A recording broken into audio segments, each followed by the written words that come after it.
Okay, awesome. Yeah, so how is Liverpool compared to last year? Better? Oh, way better. Like last year was a disaster for it. Like it was, yeah, one of those blips season that was definitely not good. But yeah, we're fighting on all four fronts. So we've won one cup. We're still in the running for three more. So we will see. But yeah, it'll be an end of an era. Klopp is the manager is leaving at the end of the season. So Uh-oh. Yeah, and what is remind me again what did Liverpool, and hey everybody just coming in, by the way, welcome back to football versus soccer. You know, what is it? What are we going to talk about it? What are we going to call it?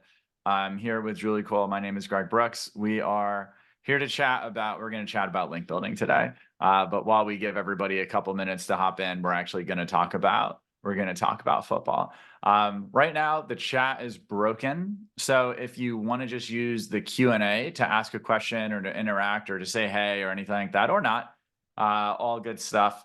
But yeah, what we're going to learn first, we're going to first learn about how much better Liverpool is this year than last year. So where they get stronger? they're much stronger this season. Yeah, I mean, the season before, obviously not last year, the previous year we were pretty solid, and then yeah, last year we were struggling. We didn't even qualify for the Champions League for the first time in a while, so that was not good. But yeah, this year we're top of the table currently. Don't want to speak too soon on that one, but currently It's dangerously soon to claim that. So, but yeah, so we've got a cup game tonight. Actually, Liverpool are playing tonight in one of the cup games. And obviously, if we win that, we're still in that cup. We won one.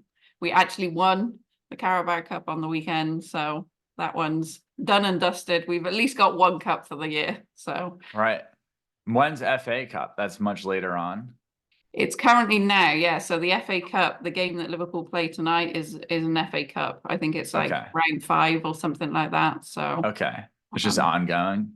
yeah, it's ongoing now. The games have started, and I think the next ones are maybe sometime in mid-March or something like that. Not 100% sure, but it'll run close now to May time, where the final will be around May. Yeah, the Premiership, and then Europa League. So, funnily enough, Europa League, Liverpool got drawn Prague, Sparta Prague. So I was like, oh, maybe I can go and see the game. That's pretty cool. Yeah. Is it going to So happen? probably not, because I've looked at tickets and I'm unlikely to be able to get any. And I don't really want to be in the Sparta Prague section. Yeah, I remember once a lot of years ago, I went to an Ajax game, and it was I was in the away section, and it's like you get put into this literally into this box, and they're like, "We don't like you. Contain yourself in here." But it was also not Premier League, so it didn't feel that intense. Yeah. Yeah, I've looked at the away section. It's like this tiny compared to the rest of the ground. Yeah, it's one section. It's wild. Yeah, so unfortunately, Well, all the tickets go to the Liverpool members and stuff first. So there's so much red tape just to watch a game in person, you know? I know, it's I was looking at Super Bowl tickets. I think they started at like $8,000, like the worst ones. Like they hang you, you have to hold on from the bleachers. That's your seat. It's $8,000. No, I don't know what it is, but that sounds intense. It sounds intense. Let us get started. So welcome everybody, for everyone who's joining us today. Thanks so much for being here. My name is Greg Brooks. I'm with Julie Cole. Today we are going to be speaking about link building, and I'm going to start with a quick screen share and then frantically adjust all of my other windows. So we are both, at SearchTides. I'm CMO and partner at SearchTides. Julie is our links manager, so she is in charge of actually all the link building that we do as a company. And we are here today to talk about link building in 2024. Julie, can you give us a spoiler? Does it work? Yes or no? Yes. Bummer. Oh, that's it. All right. Well, we're wrapped up here, And that's everybody. it. Thanks for coming. Really appreciate everybody. So we're SearchTides. We're a hub for all things SEO, and in the near future, you will see us talking more about AIO, which is GPT optimization and AI optimization. In addition to the search optimization that we do, we've been in this game for a little while, and recently we decided that we're going to kind of open up the kimono. We're going to talk about things that we've known internally. We're going to share stuff that was typically only information privy for us and for our agency arms clients. But it's 2024. We're putting a new leaf forward. We're sharing stuff. So if you want more of these things, you can go to searchtides.com. You can sign up for our newsletter. You can follow us on LinkedIn. You can follow us on YouTube, and you can follow us for the rest of these slides. So link building in 2024. As a reminder for everybody in here, the chat function is broken right now. So if you have a question, just fire away to the Q&A and we will answer it directly for you right there. So the first thing that we're going to talk about is like, hey, link building, does it actually work? And then we're going to talk about why it's actually going to be more valuable in the future, how this will all work with GPTs, and then how to actually build some links. So let's hop into it. I was under the impression, Julie, that link building was dead. I think many people are under that impression. Are they? And maybe they're all wrong. No, it's not. No, it's not dead. In fact, it's the opposite of dead. It is the most important component to SEO. And as we move into this AI era, it would continue to be one of the most important components in the AI era. So for those of you who are not on kind of like a recent event that we did, we are part of groups that are scraping and crawling tens of millions of websites and cataloging Google and other search engines into different characteristics and traits. They're basically called ranking factors. And then we put them into really confusing slides like this. So you say, I don't know what this is. I need help. So we'll just explain it to you real quickly. These are the top at the date and time at which the screenshot was taken. These are the top 23 ranking factors for Google's algorithm from top to bottom. And what you can see is that this is basically Google saying, hey, what are all the things that our algorithm is composed of?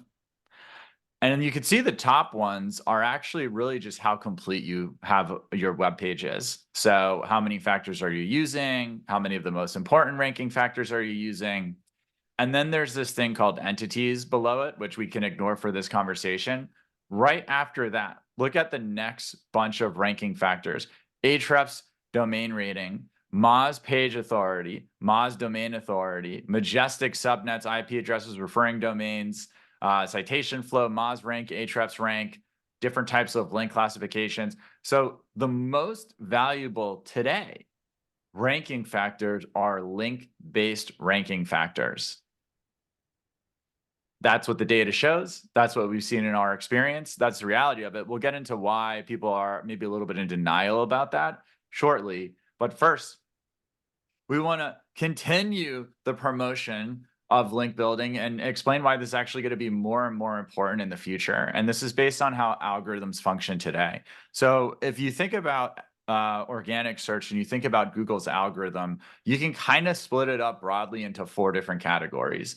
You can look at it from like website and domain authority. You can look at it from content, which is where a lot of helpfulness stuff is coming into play. You can look at it through technical optimizations. How long does the website take to load? And then you could look at it through on-site optimizations, which is basically what's your relevance look like, your keyword density, and so on and so forth. So the way that those factors are is they get weighted and they ebb and flow. And that means that when everyone gets good at content, then the other factors start to matter more. When everyone has good on-site optimization, then the other factors start to matter more. This happens for specific queries. It also happens as a whole in an industry. Similarly, like when schema came out, anyone who used schema was getting a massive Julie advantage. And now that everybody uses schema, it's just not that relevant anymore. It's table stakes. You must do it to not get left behind. So we're in the era of AI being able to produce content today. And, what do we think is going to happen to that? And at SearchTides, we have a saying that, didn't realize that it was going to like really rub people the wrong way, but we believe that the cost of creating good content is going to go to $0.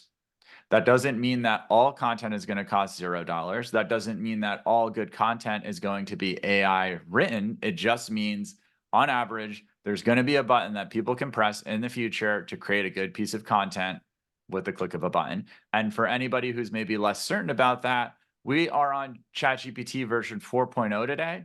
What does this look like when we're at 10.0? Pretty different.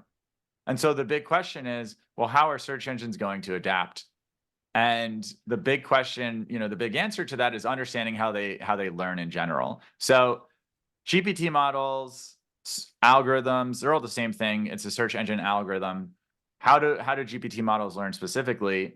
Number one, there's data digestion. So the person who owns the model, or the people that own the model, they go, hey, good news, we're Google. We just paid Reddit a bunch of money, and now we have access to their entire database. Here you go. Scan it and index it internally. Number two, which is what we're looking at over here on the right side, a GPT model searches to learn. Now, a GPT model would tell you it doesn't learn. A clever trick. But when it needs to, quote, find out information, it goes and looks on the internet for it. And here we can see I'm asking ChatGPT some restaurant recommendations. It's giving me them, and then I prod further and say, well, how did you get this? And they said, well, I looked, this website, The Secret. And I said, how'd you get to that website? And they were like, okay, fine, I browsed the internet. And it's literally the GPT models using the search engines because that is the greatest index of information on the internet, to determine what the response should be. The third component is responding to user feedback. So if you, below this, I basically said, your recommendations are not good because Mission Chinese needs to be on this list because it's one of the best Chinese restaurants. That was a terrible recommendation. Please take that into consideration in the future. And if enough people were interacting with this, being like, hey, Mission Chinese is where it's at, then ChatGPT would maybe need to adjust how it thought about where it collected data from. So these are the three ways that a GPT model learns. But in terms of, how does it determine what's important? It's ultimately going to be very similar to exactly what a search engine algorithm does today, which is, I need to find endorsements from one website to another, which is literally links. I need to find websites mentioning other websites, endorsing them. And then also, I need to be hearing about things that's not on your website. And that's what syndicated content looks like, which is also another strategy within link building.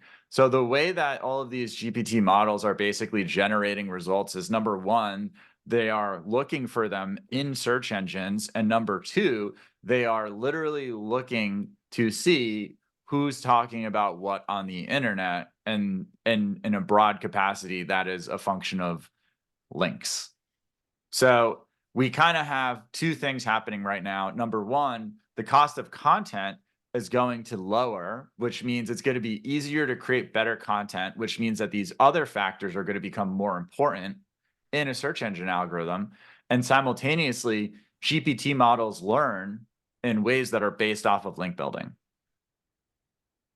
I guess that's the note right there. They occur from link building. So as a reminder, today, link building still the number one factor in SEO in a broad capacity. So this really goes to show you that this stuff is important today, and it's going to continue to be important tomorrow. And now we're just going to look at a couple different charts. We do a lot of link building. Our agency ARM does this for clients. This is a client with link building. We went from 30 clicks a day to 2,000 a day. This is a client we went from 26 visitors a day to whatever this number is, 300,000 a month. This is a client we took from 27,000 visitors a month to 3.5 million-ish per month. And the reason why this stuff works is because of link building. Like, that is a core component of SEO that's overlooked. And so, Julie, my question to you, if link building's so effective, why isn't everyone doing it? I think multiple reasons. Obviously, it's hard. It's not simple. It's a very manual process. There's a lot of factors that are outside of our control, that we have to obviously keep fighting against in multiple areas. It's a lot of coordination between multiple different components. I mean, if we look at our link department, you know, there's so many different departments. We don't have one department.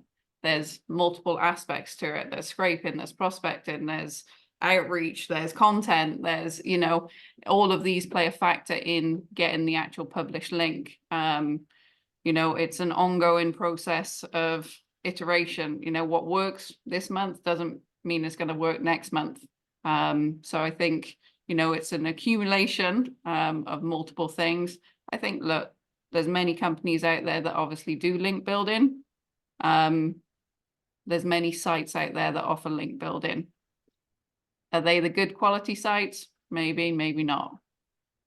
Yeah, and that's well said. And I think that's one of the biggest challenges when you're looking for quality over quantity, that you have to say no to most opportunities that come in because they just don't meet your quality thresholds. Absolutely. And I think that's, you know, the key component for us is we look at quality more than quantity. You know, there are a lot of sites out there that are very, very open to link building, and they advertise the fact that they are. You know, they advertise fees. Hey, we'll get you a link. We'll do link building for you. They're not the sites that we want to be getting links on. They're sites that are likely to crash in the future. Yeah. We build links for, we don't build links for today. We build them for the future.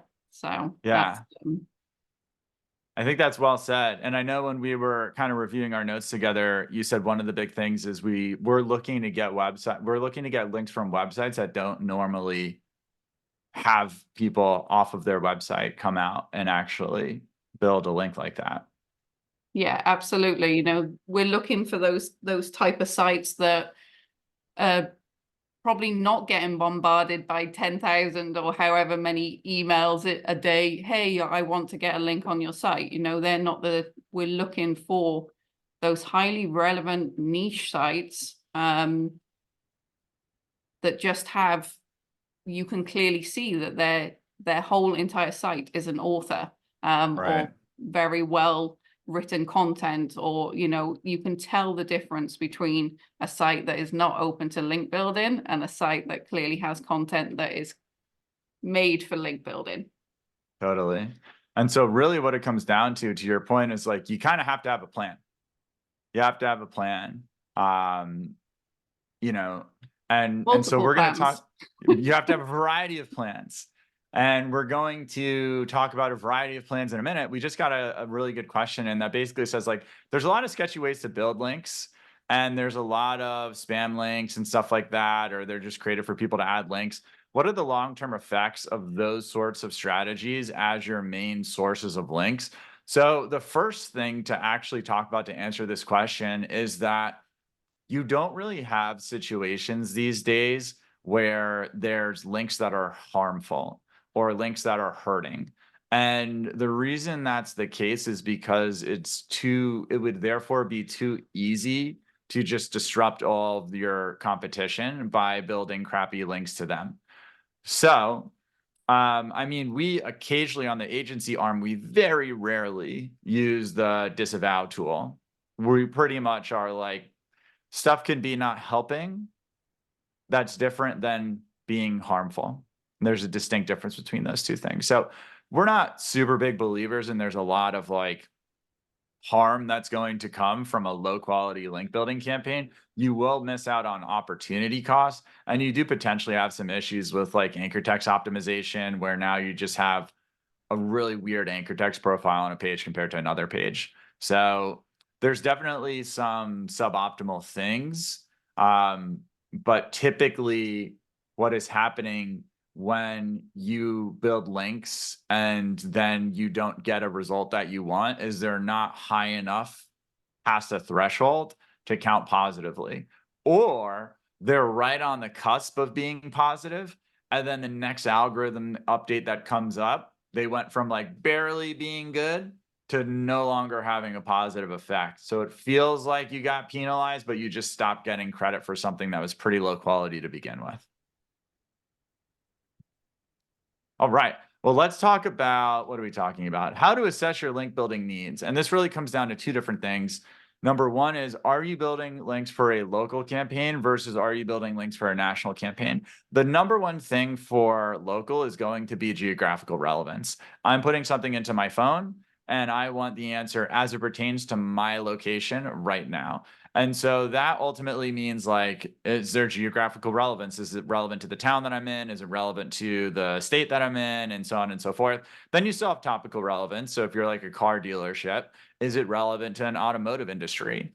Um, in terms of local, what others say about you matters a lot, a lot, a lot. Having a good review profile, just simply having your stuff on the review sites, generating that link back, but also getting that review is really important. And then after those things comes power and authority and building up a super big domain rating and things like that. That's less important in local. On national, it's the opposite. There is no such thing as geographical relevancy. So, I mean, sure, within a country, but that's a little vague. It's mostly about building up an authority, a sufficient level of authority.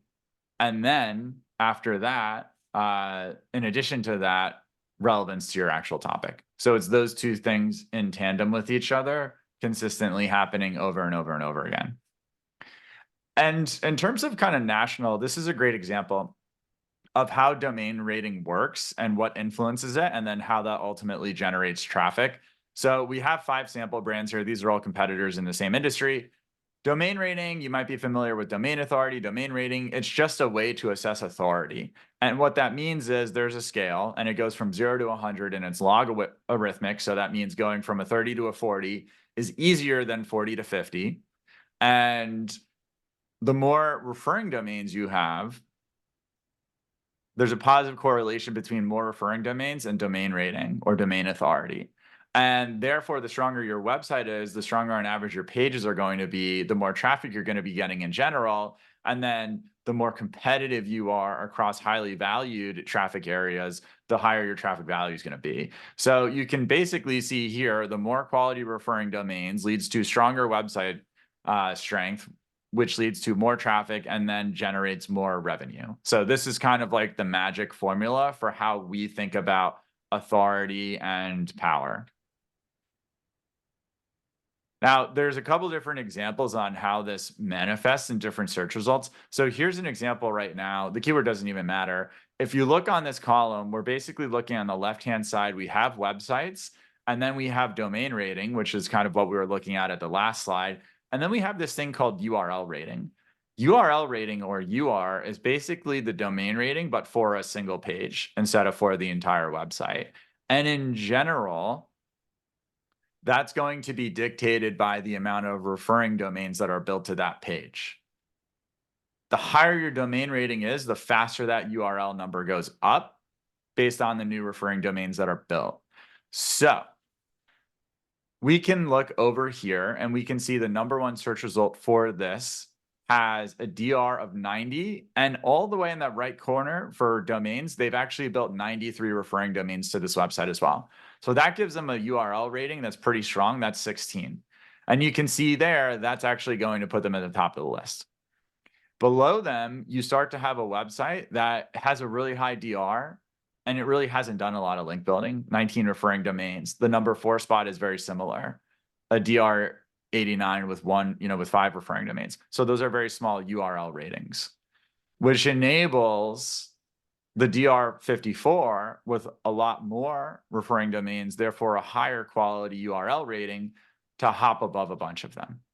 And this is kind of the ebb and flow. If your website is not as authoritative as other websites that you're competing against, you're going to have to put in more individual effort to appear higher in the search results.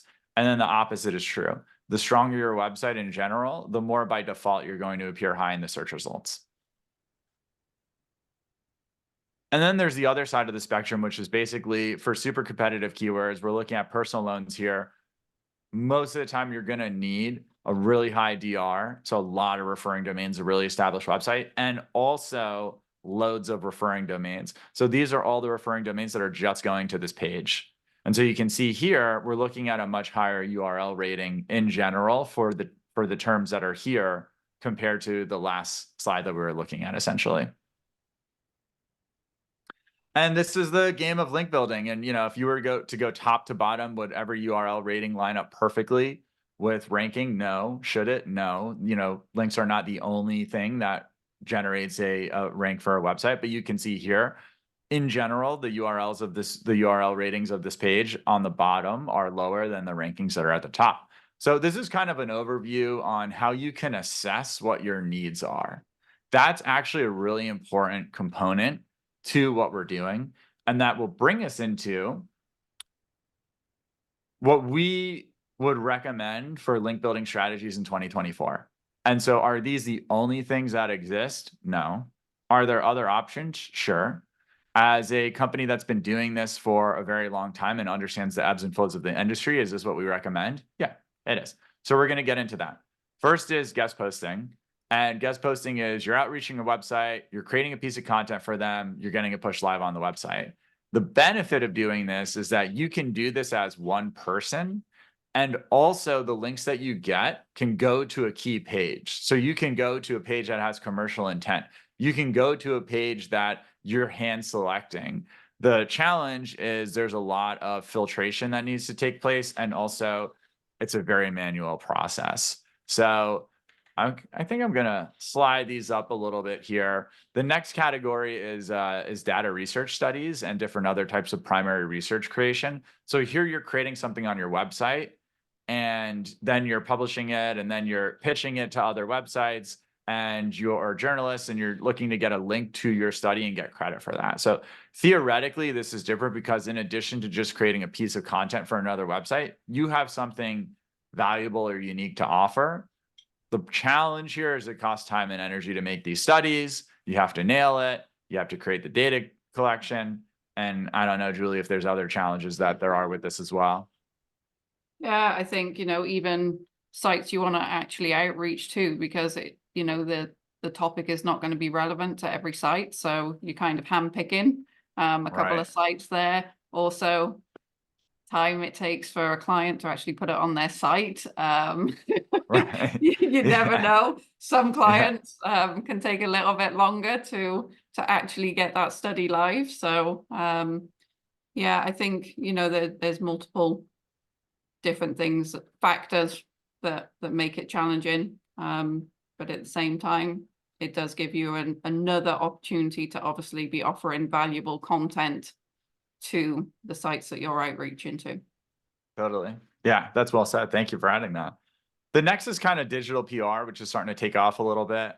The best way to describe this is you're putting on your PR hat, and you're basically looking to build brand equity. So you're here, yes, for a bunch of different things, but Forbes is featuring 7 different people in an industry, and your job is to go get on that list and get featured on there. And yeah, it's going to be link oriented, but it may or may not have the best actual SEO result, but in terms of a strategy inside your pocket, that's a really good one to have. And then I think the last one is just local link building, which we're going to touch on in a minute, but it's just getting links that are, again, geographically relevant. This is actually not crazy difficult to do. We'll touch on that in a second. The challenge is there's not a lot of them. So you can only do it so many times, and then you're kind of out of options. We do want to go through some actual strategies, and we're going to talk about local strategies first. So at SearchTides, we're pretty much, the agency arm is focused on like very national or international campaigns. So we're not really as focused in this area, but it is a pretty straightforward thing to do. Here's a great article that's got some, it's got some different examples in there. So number one is cleaning up your citations everywhere. This is really important because you want to be, again, geographically relevant to a given area. You can sponsor number 2, number 3, like if you're a car dealership, what are other local businesses in your area? Can you get a link from the local chamber of commerce in your town?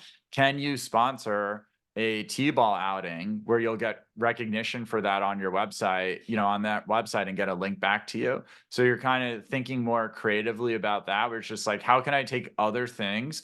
Or, at the same time, if you're a Mazda dealership, how can I get the state Mazda dealership to link to me back on my website. So it is straightforward. There's just not a lot of those. And then I think also competitor URLs are really helpful here to just, hey, I know where my competition's getting links from. There's probably good opportunities for me to do that as well. So that's local. That's it. Local is it's straightforward. It is straightforward. It doesn't mean it's easy. It doesn't mean that it doesn't take time. It just means it's straightforward. We're actually going to run through we wanted to give something actionable on this call. And so what we're actually going to do is run through the kind of like an outreach strategy that you can just do. And you can be here on this call with us right now and then end this and actually do it. So essentially there's 3 different main areas. The first one is finding the websites or the individuals that we want to have conversations with. The second one is then actually having those conversations. And then in this example, we're creating a piece of content. So that's basically the third component of it. And so we have specific strategies on this. Julie, we're looking at our breakdown of DR compared to what we see on kind of like industry leaders and websites. And so so first of all, it looks like, okay, sure, if you take an industry leader in the space, if you were to look at NerdWall or something like that, this is what their link profile would look like. Great. It looks like ours is better. But why don't we just have everything in the highest DR category? I think there's a simple answer to that one. It's not the only thing that dictates whether a site is good. There's multiple components that we look at. There's relevancy. Is the site niche to what a client it does? Just because let's just touch on, black SEO. It's still around today in link building in multiple areas. There's sites out there that has high DR with 0 traffic. I mean, that's not a good site to be on. There's DR traffic ratios that we have. There's multiple factors that come into. So DR isn't the only thing that determines whether the site is good. There could be multiple red flags in multiple areas. So I think more than anything, it's an accumulation of green flags versus red flags is how we look at a site and determine whether it's good or not. Yeah, absolutely. And this could even be, hey, we have websites, not every website's meant to become giant. They could just be focused on a single area as well. So I think that's a good overview. But we're basically going to talk about 3 different things here right now. I mean, this is the purpose of us structuring this way. I'm not going to read through them. You can read the bullet points right there. But I think the big takeaway is like, you should notice the level of plan that there is, and then the strategy to execute that there is. And the goal is like to find things that are better than what others can find. So let's hop into it. The first segment is what we call opportunity assessment, and that really is comprised of 3 different areas. So in OpGen, we're basically figuring out different strategies that we can use to take a website that we want to build links to and then generate a universe of websites or people that might be good to outreach to. And we've listed some examples down there. Julie, maybe you want to go a little bit more into how we pull competitor links and what that process looks like for us. Yeah, absolutely. I mean, obviously people can use multiple different tools. We use Ahrefs for this one, but we do it on a regular basis, sometimes weekly, sometimes bi-weekly, depending on the results that we get. And we basically look for our competitors, plug in our competitors, look at the new links that they've had maybe in the last couple of weeks, or if we do it on a longer basis, we might look at the last 3 months. We will then filter out anything that we already have. We then also filter based on, our internal metrics that we would like it to have. And from that process, what is left, we then obviously try to prospect, and then we outreach to those sites. And it's a pretty simple way of obviously determining what our competitors do or what they're getting compared to what we're getting and not getting. Right. Doesn't mean we want the exact same thing, because of course our standards are slightly different. but that is just a very simple, easy way for us to try a different technique in trying to get the same links as competitors. Yeah. No, thanks for sharing that. And so everybody on this call who has access to Ahrefs is able to do that very same thing. And, that it's a nice passive way to basically get additional websites that you could potentially outreach to. So the second step of our process is a qualitative assessment, or I guess it's a quality. This one is quantitative. It's a quality assessment. And we're like, hey, is this actually going to adhere to what we want it to be? And there's one bullet point in here in particular, Julie, DR to traffic ratio. Maybe you can talk a little bit more about what that means. Yeah, I think, as we touched on briefly before, our metrics, we like to have a DR traffic ratio. If we take, for example, a news site, and a news site is a DR 70. If that news site only has 2,000 traffic, is it a good news site? Possibly, possibly not, because obviously you're looking at the higher a DR, in theory, it doesn't always work this way, but in theory, it should have more traffic. Right. But then if you also factor in a relevancy and niche sites, that might be slightly different, but you're always looking to have a good DR to traffic ratio. The amount of sites you see out there, DR 10 with 0 traffic, they should be looking at DR 10 plus 500 plus traffic. The higher the DR range goes, the higher the traffic metrics should be. A DR 70 plus, in theory, you should be looking at 10,000 plus traffic. Yeah, absolutely. So basically the amount of, so just because a website has a high DR doesn't make it a good website. And one of the ways that we can find as a proxy for that is to look at the amount of organic traffic that they're receiving as well. Yeah, that's awesome. And then prospecting. So we're basically just like, hey, who's the person we need to, how do we figure out who to outreach for? And there's a lot of tools that people use. Hunter, what are the other tools that people use? A tool that we developed. Well, no, we use that, not other people. I don't know, but other people use. Yeah, we've developed our own internal tools for that, but other people use, like, you can use Hunter and things like that. You can try to use stuff on LinkedIn as well. But yeah, it's really important, because the further you go in this process where you are like putting effort into this, the more important it is to actually get in touch with the person. And that's kind of like what we're talking about in conversation over here. So if we are in a position where we don't hear back from someone that we outreach to, what will we do other than show up at their house? I mean, the first thing we obviously do is try to look for another contact. It's kind of like a repitch scenario that we do. It's, there's multiple components. If you don't hear back from someone, do you have the right email address? Maybe, maybe not. Is it the right contact person? Maybe, maybe not. So the first section is obviously to look for a different contact person, try and outreach to them. Do you get a response from them? If you don't, maybe you try again. It's kind of this ongoing process that is a never-ending process. There's also possibilities that say you've exhausted every single email address you could possibly find for them. Impossible. Or maybe you just want to give it a break, because sometimes it could be, there's many factors. It could be, if we're looking at the start of a year when you've just come back off vacation kind of thing, we know that response rate is likely to be slow.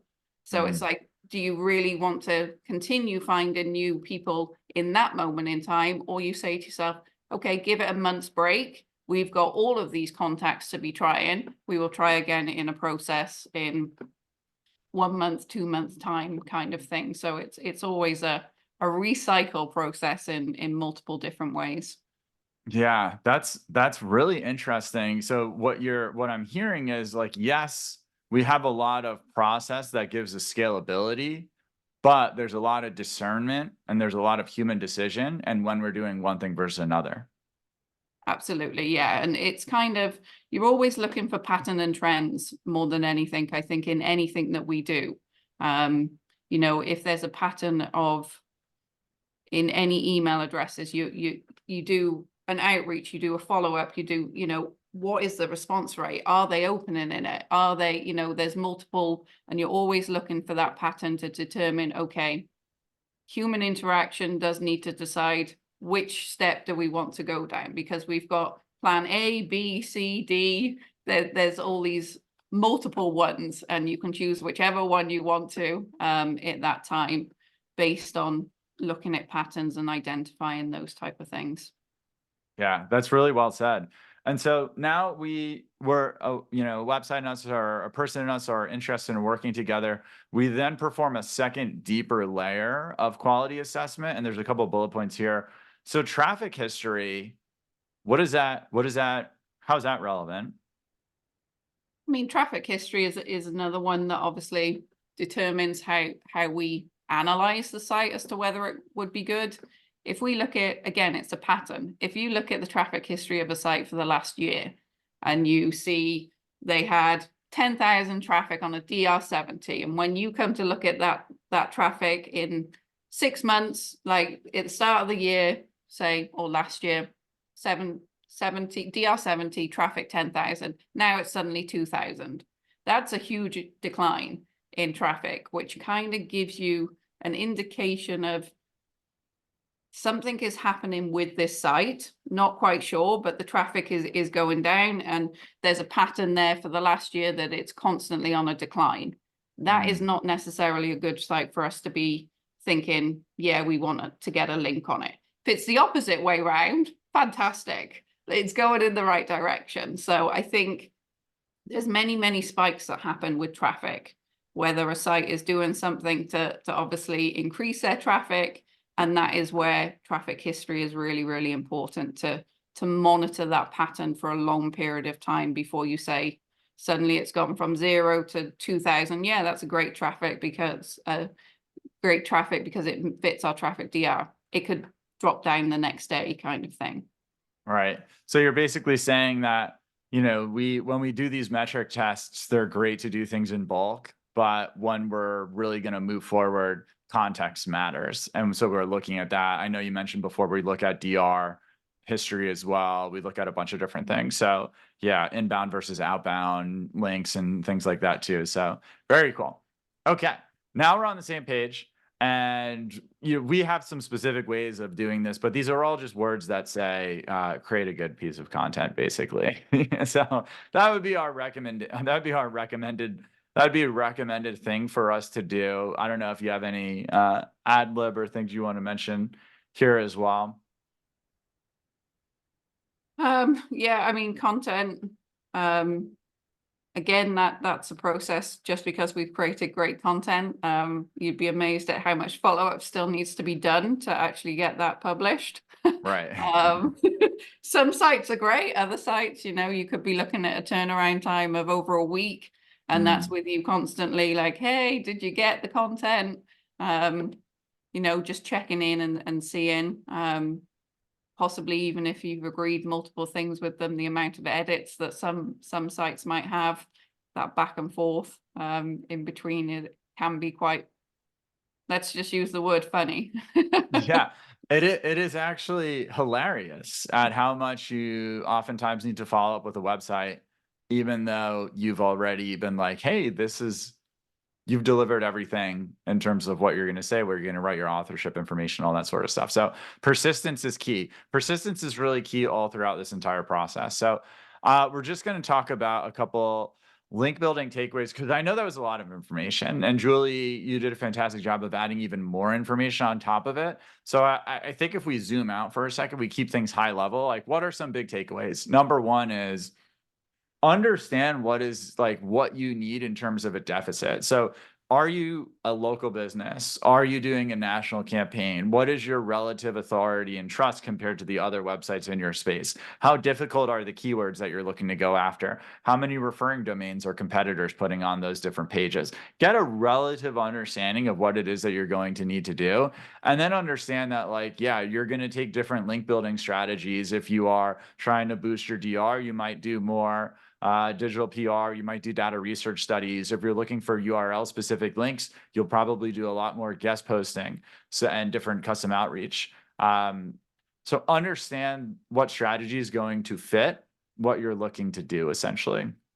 The third one is just like, make sure that, if you're doing this locally, you can do it on your own. If you're doing this nationally, it's probably going to be a little bit more challenging to do this fully on your own. But this is sort of what all the big players do at scale. And that's the reason why it's at scale, is because it's a pretty taxing thing to do, essentially. And it's a over and over and over thing. And I think the last key takeaway is link building, most important factor today, even in the future, no matter the direction that we go in, link building, absolutely critical. So everybody out there that thought they'd be able to get away with no link building in any of their strategies now in the future, sorry. That's it. We're SearchTides. Thank you so much for joining us today. Follow us on YouTube or SearchTides. Follow us on LinkedIn or SearchTides. Go to our website, searchtides.com. Sign up for our email newsletter. This is free. We also would challenge you to send us anything that you think is paid and better than the information that we're giving to you for free. So follow us along on our journey until we get bored and decide to stop telling the world about all of the secrets that we have. This is where to do it. Thanks so much. For Julie Cole, I'm Greg Brooks. Thanks for joining us and have a wonderful rest of the day. Thanks, everyone. Okay, bye.